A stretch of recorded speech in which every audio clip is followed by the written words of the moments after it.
Hey there, Russ here. Welcome back to the shop. I hope you brought your coffee. I got some questions that were asked of me about my last video, about my Ryobi Power Station that I built, where you can have up to 4 Ryobi batteries in it. Anyway, this unit right here. Anyway, let's go over some of those questions real quick and see if I can answer them. One of the first ones is from a gentleman named Bob that was talking about, he says that asked me if those were not Ryobi batteries, if they were generic. And yes, he's absolutely right. I call them Ryobi batteries because they fit the Ryobi tools, but these are the generic batteries of that. He said that he had heard war stories of buying them and that they won't charge in his Ryobi charger. And quite honestly, I've never had a problem with them charging up. They seem to work just fine. Now, I buy my batteries from a company through Amazon called Tenhutt, Tenhutt. They have really good price on these generic batteries. This 9 amp hour one, you can buy that for right at $50 right now from them, which is a very good price for a 9 amp hour battery. And then the 6 amp hour, those will run you right around $28 or $29 a piece. So that's a pretty good price for even the 6 amp hour batteries. I think I paid a little more than that for these, but the price of these batteries has been dropping considerably. So it's a pretty good price. If you wanted to buy 4 of these, then you're talking about $200, and you've got yourself a 640 amp hour watt hour battery supply between that and this unit. So I think they are worthwhile to keep around, especially if you're going to be using them in the shop anyway. Years ago, I decided I was going to go with strictly Ryobi. I was getting mix and match on my different tools, and I thought, this is ridiculous trying to track all these batteries and everything. And it was the best thing I ever did was go with one brand.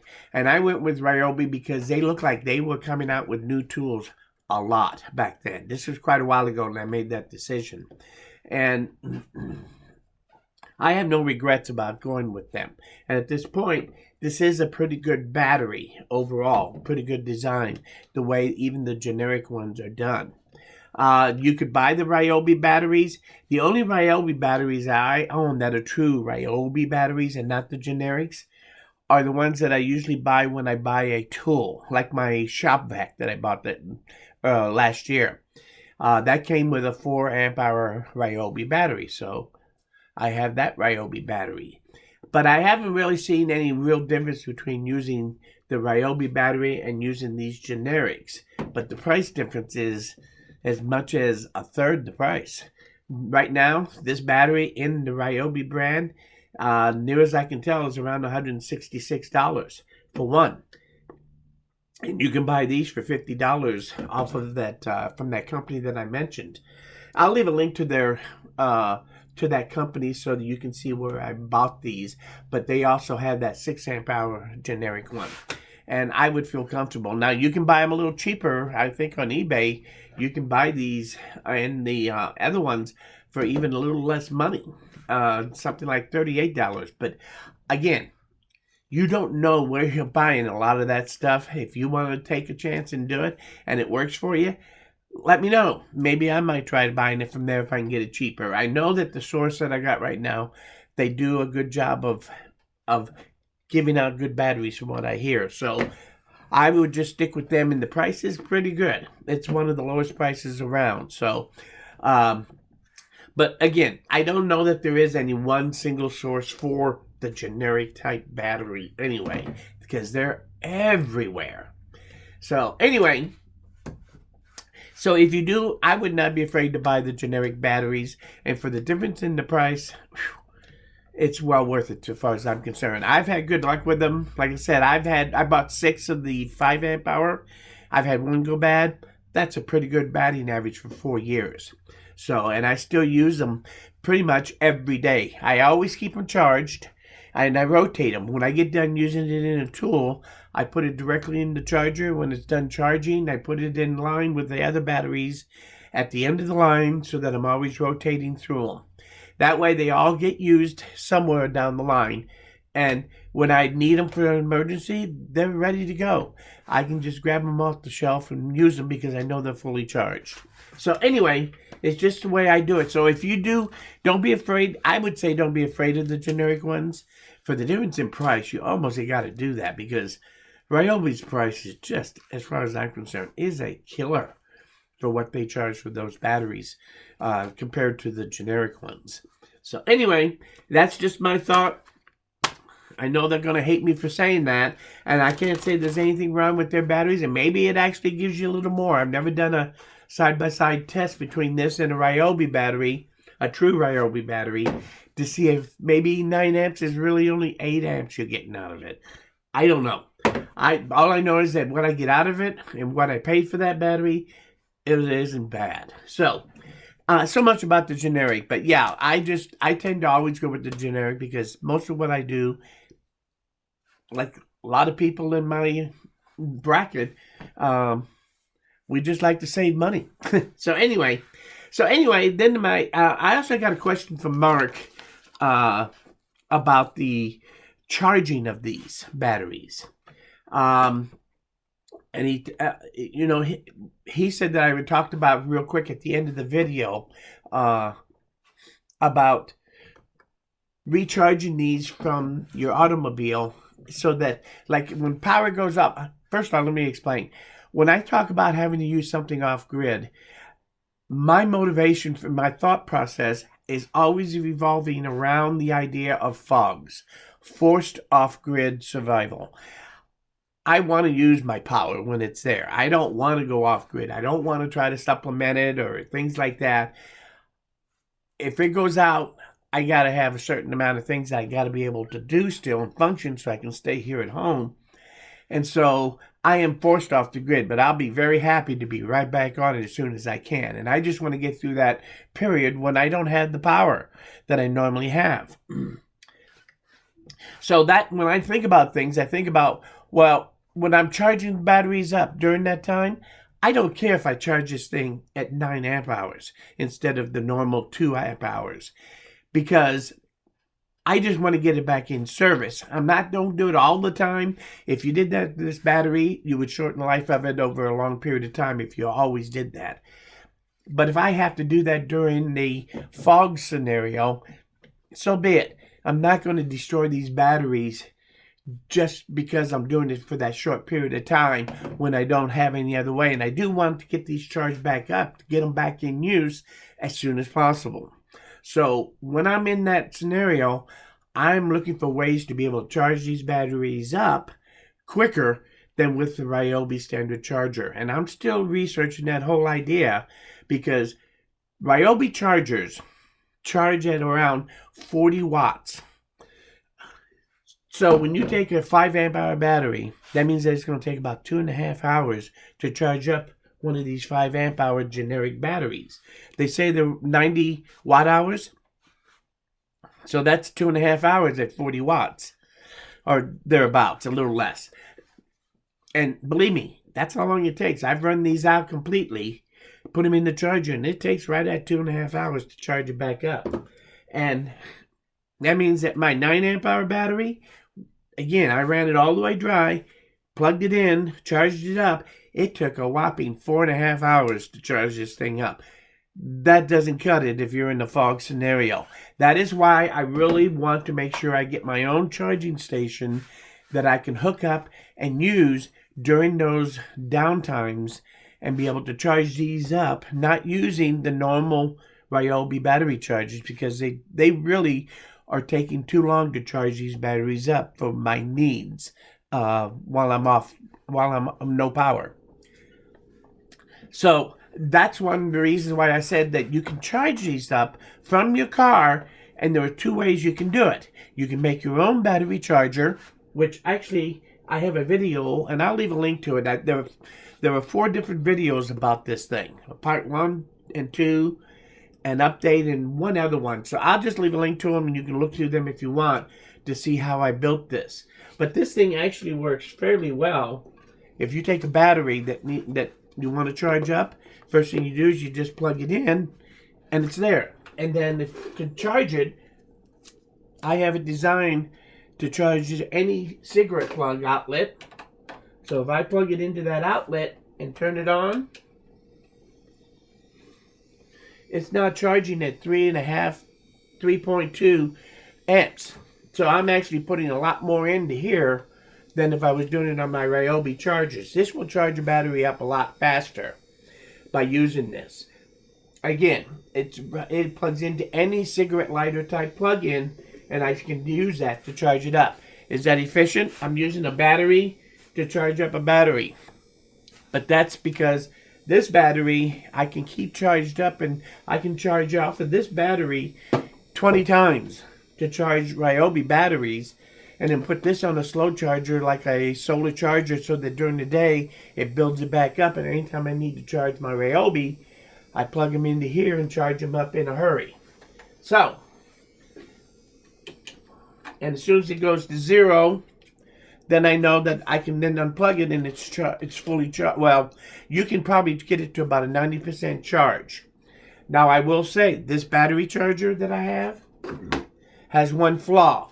And that is that on the batteries that are like 4 amp hours and above, they all have the fuel gauge on them. Where you push the button, you get 4 lights and 3 lights, 2 lights, depending on how state of charge of this.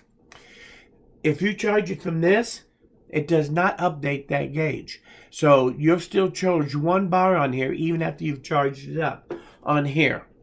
There is a way to correct that, but this was my first time I ever made one, so it doesn't have that, because you have to get a communication between this port on the battery and this port on the positive side. You have to put a resistor in between there so that it can follow the voltage. And that's what updates that BMS then for what the state of charge is for the light. It's a minor detail. I haven't tried it, but in order to do that, you would have to have a 3-prong plug-in to go on here so that it touches. All 3 of the prongs are touching. All the battery chargers that I've made, all the battery adapters that I've made, and including this one right here, there are only 2 terminals on all of them. That 3rd terminal is not there. So you would have to have that 3rd terminal making that contact to that battery when you plug it in.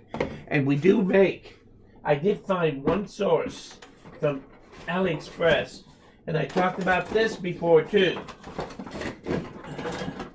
where I took, here it is, and I buy this battery plug-in right here from AliExpress. When I talk about these adapters, when I bought them late last year, this one is a 3-prong, has 3 prongs on, so that prong is in there. If you go inside, it's not hooked to anything, it's just there. But that's all you really need, because now I can just put a resistor inside of here between the positive and that terminal, put a 1000 ohm resistor or something along that line. I've got it written down. But you put that resistor on there, and then when you plug it in with this one, it will update if you're charging it, and this is the adapter you're using. So these adapters, I bought 5 of these, I think. Either 4 or 5. And I wanted to take and make a 3 battery system where I can plug 1, 2, or 3 batteries. It doesn't matter. I can plug them in individually, one after the other, all at the same time. It'll charge those batteries up as if it's an individual charger. And then that battery charger will plug into a 12-volt system to charge up these Ryobi batteries. That way I can take and plug that unit into here and charge as many as 3 Ryobi batteries at one time. So that's in the works. It's going to be down the line before I get something that will actually work, because we do want something that will update that fuel gauge when you charge them back up. And I also want to be able to control charging these things at either a 5 amp or even up to a 9 or 10 amp charging rate. And so the system I'm trying to figure out will at least have one of the 3 will have a dial control to be able to up the amps of it so that you can charge it at 2 amps or you can charge it at 9 amps, that type of thing. And I want to be able to have that capability built into it also. So I can set, if I put a 5 amp hour battery, put it on 5 amps, I know it'll be charged in an hour.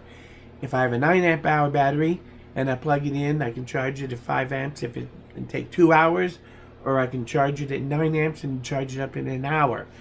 But I can control it. So that's the kind of control I want to put on my battery charger unit.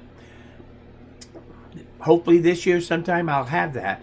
I have some pretty good ideas in my head of how to build it, but it's all based on using these caps right here because it has the 3 prongs. So stay tuned for that. When it comes to charging, there are 2 ways I can charge them up right now. I can plug this into my car and charge it up right straight off of 12 volts. Obviously you want to run the car so you don't run the battery down charging it up. And I can charge them up, and this charges at a 4 amp rate when it starts off charging. So this is the 4 amp battery charger.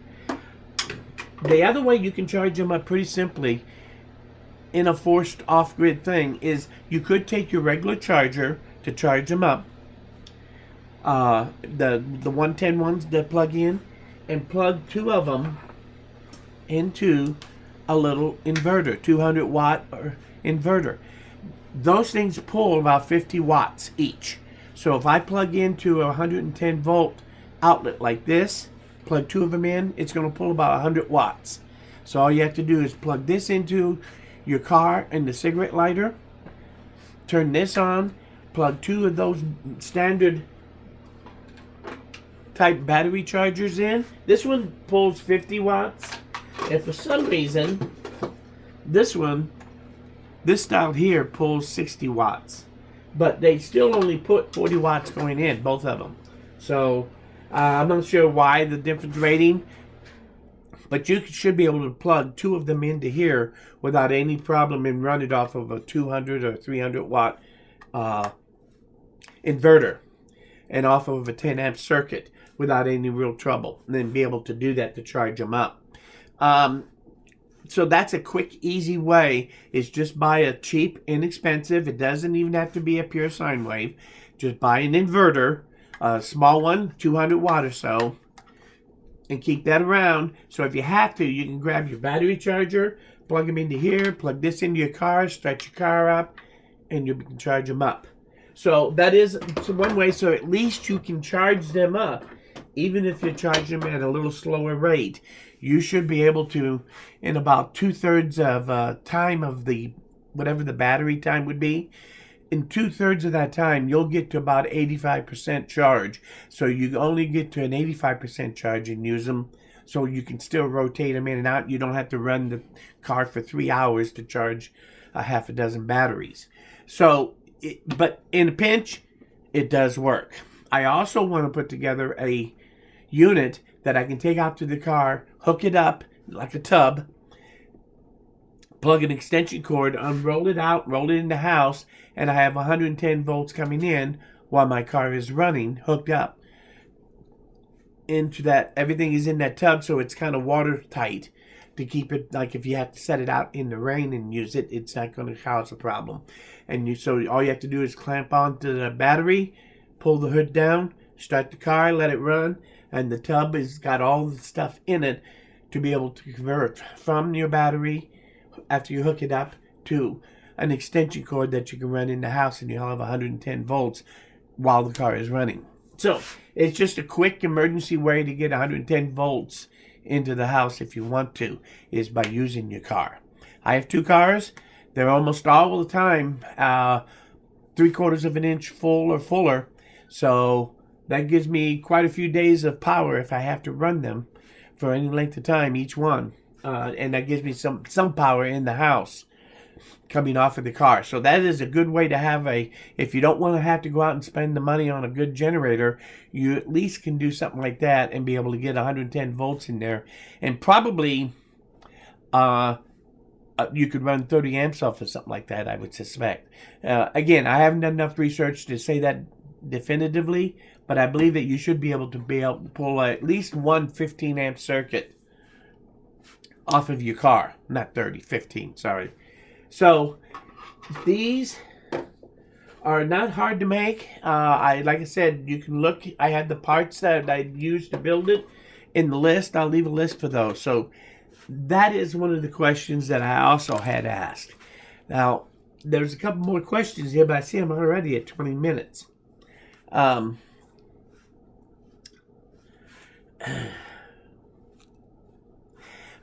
Just real quick, when it comes to these batteries, the other thing I should mention, you can make your own power bank using another brand battery if you want to. You don't have to do this with Ryobi. So, and the big difference would be is what adapters you would use here for what tool batteries you're using. Whether it's a Milwaukee or Makita or some other brand, you could do the same exact thing if you wanted to. So you might want to keep that in mind. I just happened to do Ryobi because that's the way I roll. I went a long time ago, and I'm not sorry I did it. And everything I do, if it isn't a Ryobi and it needs a battery to run, I don't think I want to buy it. I don't usually buy tools that. In fact, I have no tools here that aren't Ryobi that are battery driven. So, anyway, also the bus bars. Let me show you real quick.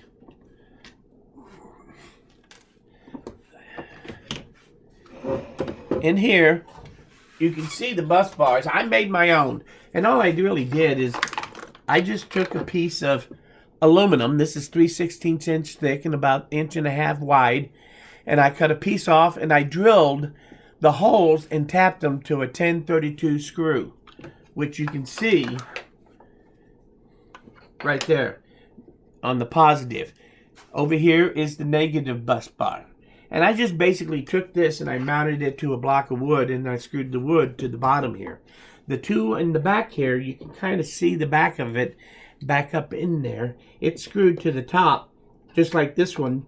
Those two are the 18 volt level of power. Those are hooked up directly to all the batteries, go to them, to those positive and negative one. And then the converter is also hooked to that. And then what comes out of the converter is hooked to these two bus bars. So I just made my own because I needed 2 sets of bus bars. And if you look at how much those things cost, it's hard to find them for under $20. That would have been $40 worth of bus bars I would have had to have. Plus the size, those fit in there pretty nicely. It's pretty close to the size is all I used. It's, about 2.5 inches wide. And so you can make it whatever you want. You can put any size hole in there and drill it. I went with the aluminum one because I had the aluminum bar. And with what this thing's pulling, you can do this with an aluminum bus bar without any problem. It doesn't have to be copper and nickel plate. Those are nice. But at this point, I found that the aluminum ones will work because I'm not pulling a super amount of power through this for the amount of aluminum that we're using. So, and a 1032 is perfect size for putting little terminals on either spade or ring connectors and hook them up. And that's made it real easy by making my own bus bars. But I just made them. So, Tim, if you have any questions about exactly how to make them, let me know and I can maybe do something on that. But it's pretty self-explanatory. Just make sure you buff it out, sand it down so that you have the bare aluminum before you start using it so that you get good contact when you hook things up. And just tap them and you should be fine. He also talked about worried about the battery voltage variation. And you do have to be worried about that. You have to be conscientious of that to a certain extent with Ryobi batteries. Just like any battery. If you have 2 batteries and one's here and one's here on charging, when you plug them into each other, connect them positive to positive, negative to negative, the flow of power is going to go from the high charge one into the low one as fast as it can till it seeks the right level, where they're the same. So if you have one that's fully discharged or close to it and one fully charged, you're going to have to push a lot of volts, a lot of amperage from the one to the other to bring them both to the half charge level. That's what you want to avoid, is that discrepancy of voltage between the two. If you're worried that you still might mess up, I made that little gauge that you can just slap on there and look at the voltage to make sure that they're within 0.6 of a volt of each other when you go to plug them in. But what you can do is on your wiring diagram right here, do this as quick as we can. We're running pretty long. There we go. What you can do is your 4 batteries, on the positive, put a little diode on it, on each one, so that the power can come out of the battery, but the power can't feed back in.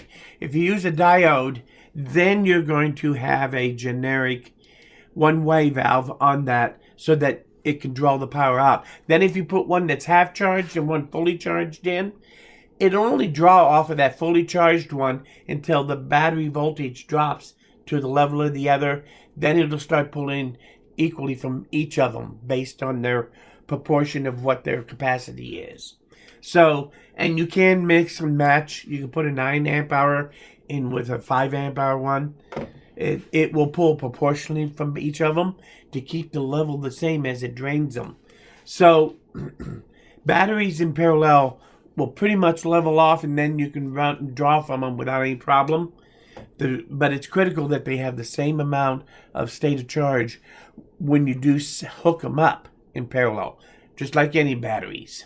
If you're going to hook them in parallel, they better be both fully charged batteries, or you'll just drain the hell out of the one, and then neither one will really last as long as it would be if they were both fully charged. So anyway, for what it's worth, just put a diode in there. That'll solve that problem. Then that makes it a little more, as he called it, idiot-proof. So I chose not to on this because I still may put a charging aspect on this so that I can plug in and actually charge it up. I haven't decided one way or the other, but it's possible. Come on. But anyway, whether I do that or not,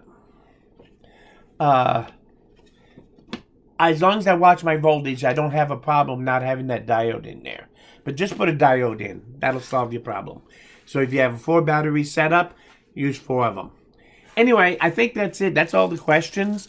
If you have any more, I've probably raised as many questions as I answered today. But if you have any questions or thoughts about what I'm doing here and where I'm going with some of this stuff, it's just what I need. Like I said, most of what I do is because I always think of things in terms of power's out. How do I get by until power comes back on? If I have to charge my batteries up quickly over slow charging them so they last longer, I'm going to charge fast if I can, just to get it back in use.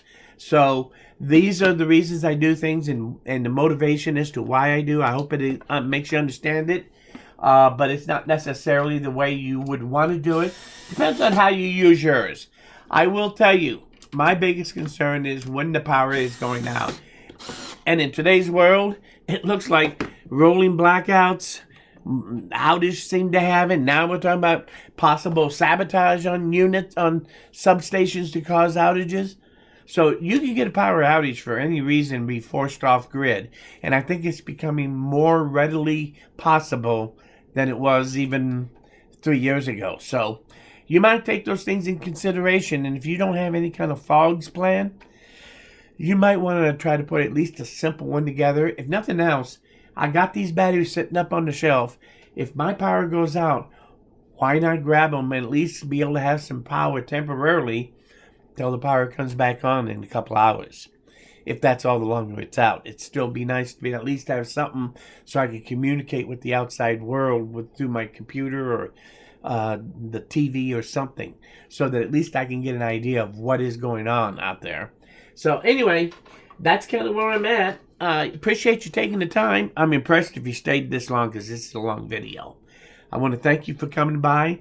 Leave your thoughts down below. If you learned something here or you like this video, hit that like button. Lets me know I'm doing something right. Most importantly, though, please come back again, because I'm nowhere near done. Thanks. We'll see all you guys again very soon.